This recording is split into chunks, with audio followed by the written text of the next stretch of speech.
UK, on DAB digital radio, on the free Times Radio app, and via your smart speaker. This is Times Radio with Kait Borsay. Good evening to you. 6 minutes past 11. It's Friday, May the 7th. Happy weekend, by the way, folks. Hope you've been enjoying some outdoor time, maybe an outdoor coffee, an outdoor drink. If you're back home right now and listening to the show, you're guaranteed not to get a hangover, by the way, because you're in at a decent time. Jolly good. Let's go into our big topic now. And during the COVID pandemic, care home residents were left unable to see loved ones. Now the rights of care home residents to have visits from loved ones must be underpinned by law.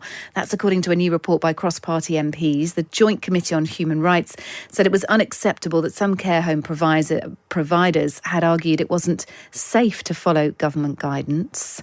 Since April, care home residents in England have been allowed 2 regular visitors indoor. That's as lockdown has eased. They're now also able to go on outdoor visits without needing to self-isolate when they return. The report has said that providers have not felt bound by the guidance from government.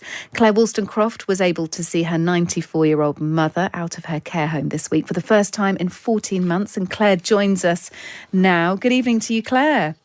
Good evening. Tell me about this magical trip. So you took your 94-year-old mum out for a drive this week. I did. We left the home and we just turned onto the main road and she just went, wow, I had forgotten what it looked like outside. I feel like I've come out of prison. Oh, bless her. And then she sobbed and she must have said 15 times, I've just come out of prison. I feel I've come out of prison. Wow. So you're like Thelma and Louise in your car. Absolutely. Probably without the top down, but taking your mum out for a spin. And what did that feel like for you?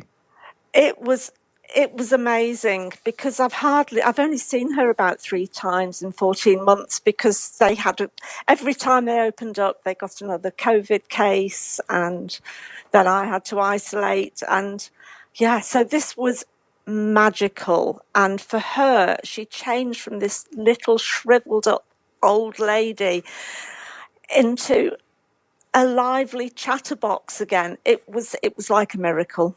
Wow, sounds like she was high on the experience, and who can blame her after so long in a home? She's been stuck there, of course. The care home haven't had much choice. She's not had much choice.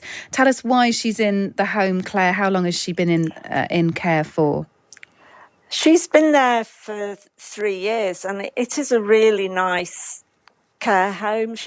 It's a residential home. She's really happy there. She had a really bad fall and she was having repeated falls and just realised she couldn't look after herself at home anymore. So she chose to go there. It's in the Peak District, so we have beautiful countryside, and she'd chosen to go there for the countryside. And then all of a sudden she couldn't go out. How did that affect her, Claire?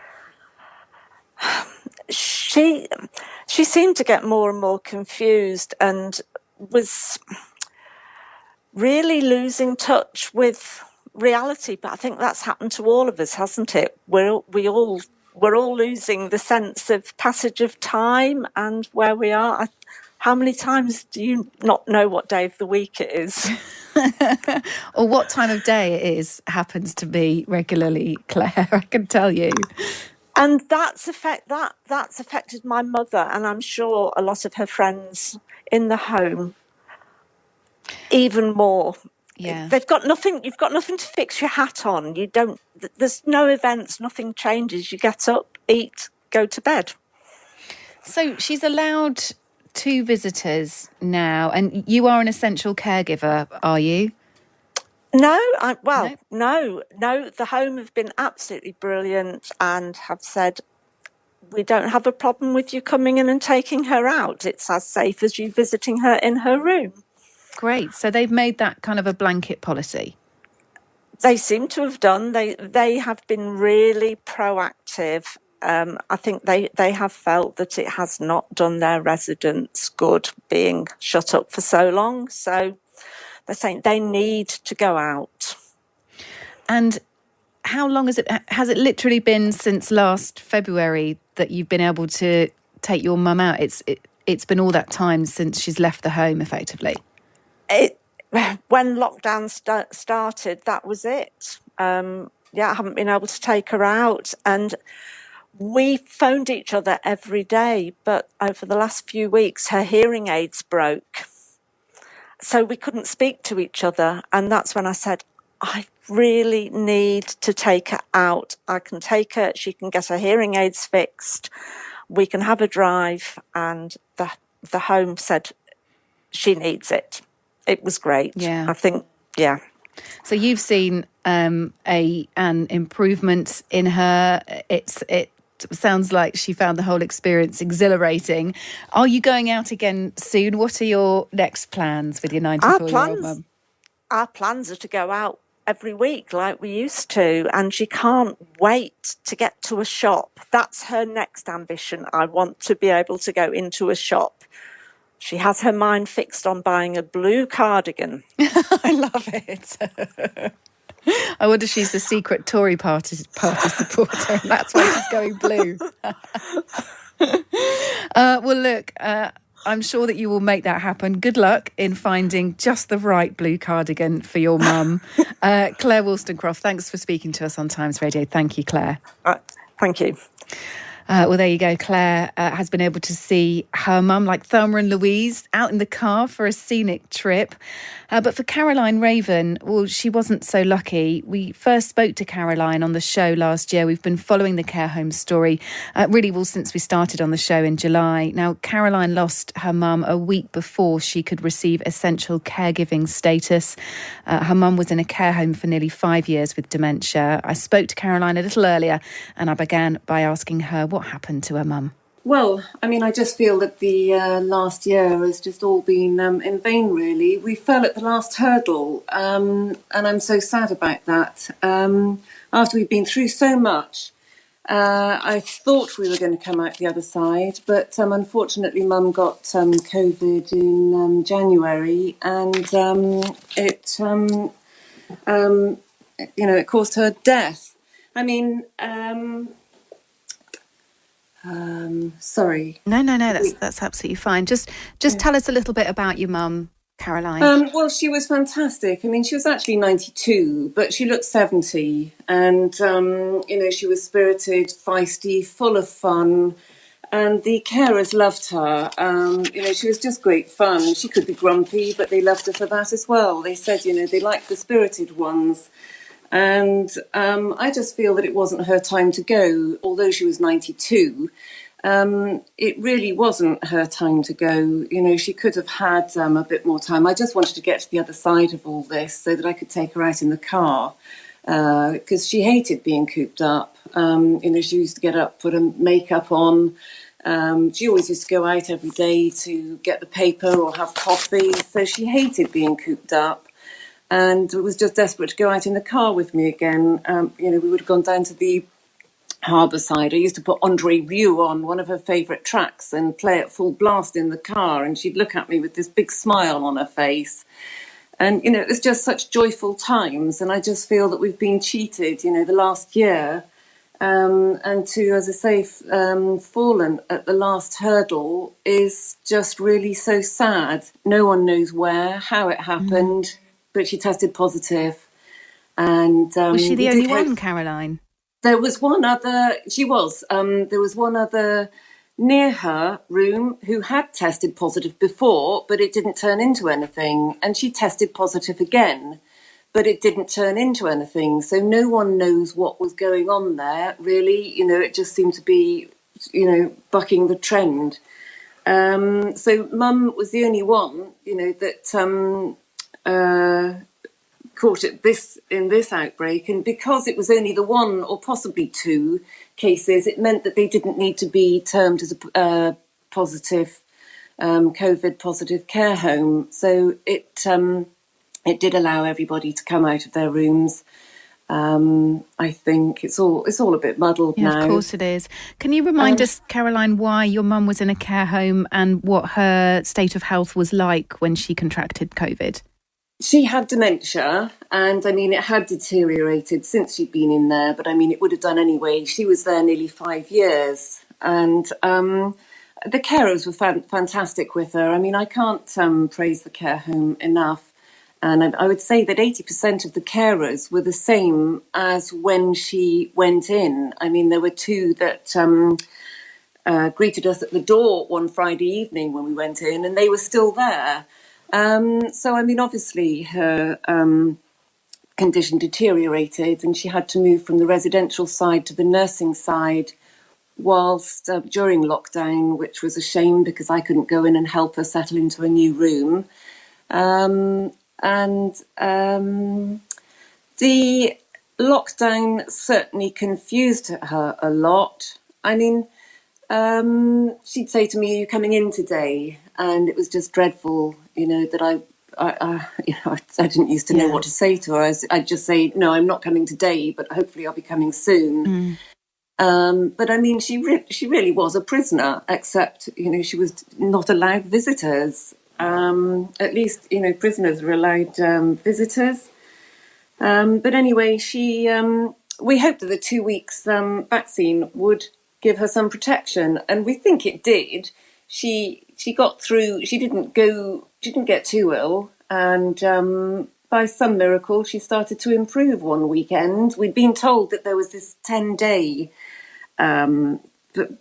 sort of time that we needed to be aware of, that it was a bit of a turning point. Some people got better, some fell off a cliff, and we got past day 10. And this particular weekend, she improved and it was fantastic, absolutely fantastic. Then the Monday, she wasn't so good. Tuesday, she'd just fallen off a cliff and stopped eating and drinking. And that was it then. On the Friday, they phoned and said, "You should come over. She's not going to make it." And the week after she died, they were allowing visiting in, and I just missed it by a week. Essential caregiving status, yeah. Yeah, that's right. And now they're allowing outings. I could have taken her out in the car for that fight, for a trip. How does that make you feel, Caroline? Do you feel a bit robbed, a bit sort of jealous almost? Terribly. Yeah. Oh, terribly. But I mean, I've got to, I've been told I've got to look at the positives. And I'm so grateful that I was there. I witnessed the love they had for her. Those carers couldn't have been, lovelier with her. And I feel reassured to have seen that. She couldn't have been anywhere better. If I couldn't be there, I know that she was with people that really did genuinely care about her.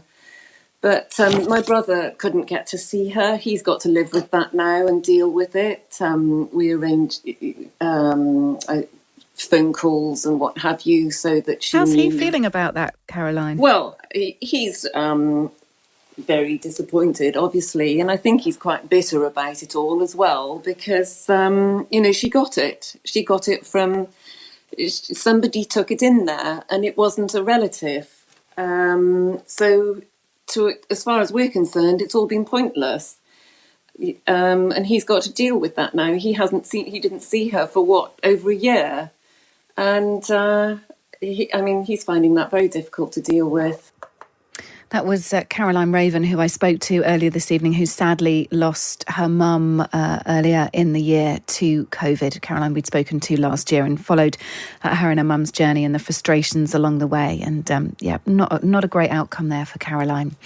All right, well, let's focus on the rights that residents now have in care homes. Alice Roberts was given essential care status for her father, who is in a care home. She's also a member of the group Rights for Residents. Good evening again, Alice. How are you? Hi, Kate. I'm fine, thank you. Thanks for having me on again. Absolute pleasure. Alice, tell us what essential care status means for those who don't know. Okay, so in March, the government brought out some new guidance about care home visiting, and it was a really good step forward for relatives and residents because it said that care homes should actually allow, at first it was one indoor visitor, designated visitor, that a named one person per resident could come and visit, and the care home could decide how frequently that would happen according to their own circumstances. But on top of that, the guidance said that they recognise the absolutely vital role that many family members play in caring for their loved one and being part of the care team, so that care homes could also do individual risk assessments and assess that a resident might need that additional support. And it was really important that it was actually defined in the government guidance, not just as somebody that might do physical care like washing or dressing, but even if the person was just very important for the mental or emotional well-being of that person. Yeah. And they defined this role as an essential caregiver. So like a family carer being really an extension of the care team rather than just a visitor, which is absolutely brilliant improvement to the guidance. And that's what Rights for Residents have been asking for. And so we were delighted to see that in writing in the government guidance. But unfortunately, I'm one of the lucky ones. My dad's been very seriously ill recently, and I just feel so much for Caroline, because we nearly lost Dad as well, and I hadn't seen him, and we were almost in that position. But I have been given that role now, and just to see the difference it's made to Dad. Although I now am getting really good access, I can go daily. I'm supporting my dad with his eating and drinking, with his memory, just giving him a bit of social contact because he's not well enough to leave his room. Yeah. Absolutely. Talking about family. It's just made such a difference to him. And so I'm even more determined now to keep campaigning, because there's a lot of people not even being allowed that still. And it's been in the government guidance for nearly over 2 months now, I think. Well, so now care home residents in England are allowed 2 regular visitors indoors, and they're allowed outside visits as well, as we heard at the start of the show there from Claire, who'd taken her mum out for the first time in 14 months. Rights for Residents are asking all care homes to stick to the government guidance. We know that not all are, and we'll, address this with Mike Padgham, who is the owner of a set of care homes, in a little while. But just tell us about the petition that you handed in as part of Rights for Residents to Downing Street earlier this week. Yeah, so on Tuesday, 6 members of our campaign group, including Ruthie Henshaw, the actress, they went to Parliament Square and delivered a petition that we've had going for quite a few months now, and it had 228,000 signatures, so a huge amount of support. And what the petition is asking for is really in line with also what the Joint Committee, the Parliamentary Committee for Human Rights, has actually reported as well, that it's necessary. We're asking in the petition that 2 main things, really. That firstly, that government guidance for care home visiting is actually made mandatory, not just guidance, because at the moment providers can pick and choose which, if any, of the bits they decide they are going to do. And so we've really found lots of our members are not getting good contact, or even any indoor contact, some of them. And it's so variable. So really the only way that we can ensure that all residents get equal rights is to make this mandatory guidance. So that's one aim of the petition. And the second one is what we just talked about, the essential caregiver role, that we asking that be enshrined in law, that every resident has the right to that, even that one person always be allowed to come, so that even if there's another wave, another variant, even another pandemic in the future, that one person that really is an extension of the care team would be treated as care staff still. And so that would ensure that really vulnerable people would still have access to somebody, even in an outbreak or another wave, that provides them that most vital support. Because what we really feel is that we can never again allow or tolerate seeing what's happened in the last year, people dying from isolation, from depression, giving up the will to live. There's a huge number of excess deaths, not just due to COVID. I mean, COVID is obviously a huge risk and it's been devastating, but there are other risks as well. So those are the 2 aims of the petition, really, to really protect the rights of people living in care homes going forwards now and in the future, really. OK. Well, Minister for Care, Helen Whatley, has said, we recognise that every care home has a unique layout, physical environment and facilities, and residents have their own individual health and wellbeing needs, which is why care homes themselves are best placed to decide how to enable visiting safely. Let's bring in, and I'll ask you to hang on with us or for us, if that's OK, Alice. Let's bring in Mike Padgham. He's the owner of a set of care homes, and he's also chair of the Independent Care Group. Nice to speak to you again. Good evening, Mike. Good evening to you. Hi, thanks for spending some time with us. What's the situation in your care homes when it comes to essential caregiver status, and Alice's request that that's enshrined in law so that if there is another lockdown, that can be maintained? Well, we've been allowing visiting in the homes for firstly the one visitor and then the second visitor a few weeks ago, and we also were now having the visits outside. In fact, we started a little bit ourselves before the guidance came in because we thought that people had been isolated for far too long. But I have every sympathy because it's been a tough 12 months for everybody, particularly relatives and those in care homes. And it's a tough one to get right on this because your previous caller is quite right. It's only guidance at the minute to care homes, and the government's very smartly, in my view, put the care homes right in the middle of making the decision whether things should happen or not. And each home is different. I'm one that's in favour of the visiting, but I know that brings a few challenges for us, which we've overcome, if you like. Yeah. Not all homes are doing it. And I would like to think that all homes would do it, but I can't answer for everybody because, people say that there are particular difficult circumstances. But we've got to make sure people's mental well-being is looked after in homes. But also, it's been tough in care homes because there have been a lot of excess deaths, and care homes are particularly worried about another variant coming in. And if I take my own home, for example, in some cases, some people living in the homes are worried about visitors coming in. Maybe you haven't got a family, but worried about visitors coming in case, the virus comes in. It's very difficult to please everybody, but I do agree I think it's important. We want to get it. We hope when the country releases a bit more lockdown that we can get a greater number of people in.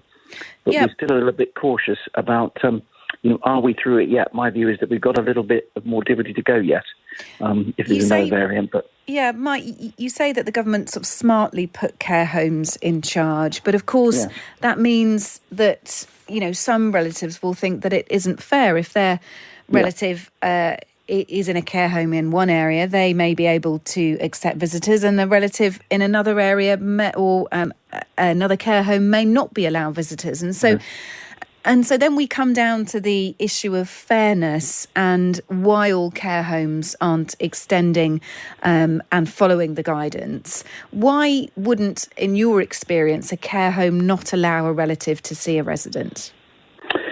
I think it's because they're worried about the virus coming into the home. As in some of in the early stages, staff stayed in the home and didn't go out to their own families because they're worried about coming. There's a bit of a fear factor in there, I think, from providers.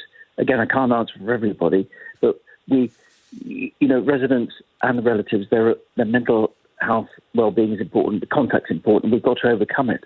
But if I just, and it's not an excuse, but let me just throw insurance into it because it comes up time and time again, is care homes, if you don't follow the guidance, you're in trouble sometimes with insurance companies.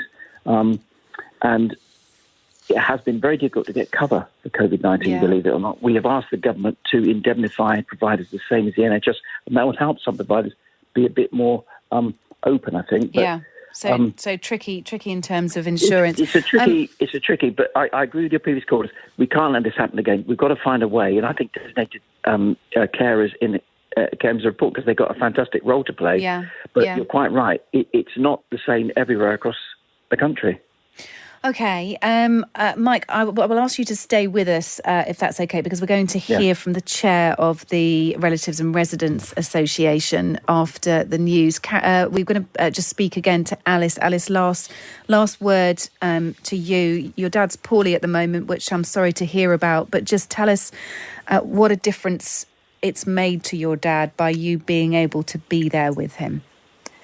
To be honest, Kate, I think my dad had a very serious collapse. He almost died, and I was able to go and be with him in hospital and get him to eat and drink, and he actually pulled through. And I actually think, because I was allowed into the care home that first week he was back, because he was potentially end of life at that stage, and I don't think he would necessarily have made it if I hadn't been able to do that, because I was able to get him to eat and drink.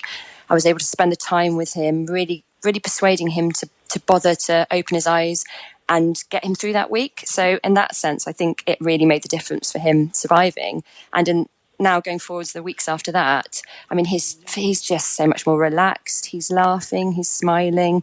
He can have a conversation with me some days. I mean, he wasn't able to do that when I first saw him, and when I used to speak to him on the video phone or through a screen. So he's just waking up a little bit mentally, and it's just absolutely incredible to see how much difference it's making. And you think these visits are going to extend your dad's life compared to him being indoors, kept indoors? And I mean, I think when he was very acutely ill, I think it made the difference in that week, because I think he was giving up.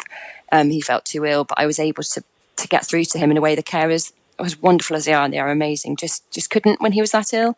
And yes, I don't know if it'll extend his life. He's very ill now. But what it does mean is that he'll have a better quality of life for his last few months. He probably is in his last few months now, but he's relaxed, he's happy, he feels loved. He smiles when I arrive, he just beams at me, and it's just, I can breathe easy now because I know that when we do lose him, he felt loved. And to hear Caroline, you know, her experience, it was so nearly us, and my heart breaks for everybody who's lost somebody from COVID or not from COVID this last year, because the isolation has been just torture for everybody.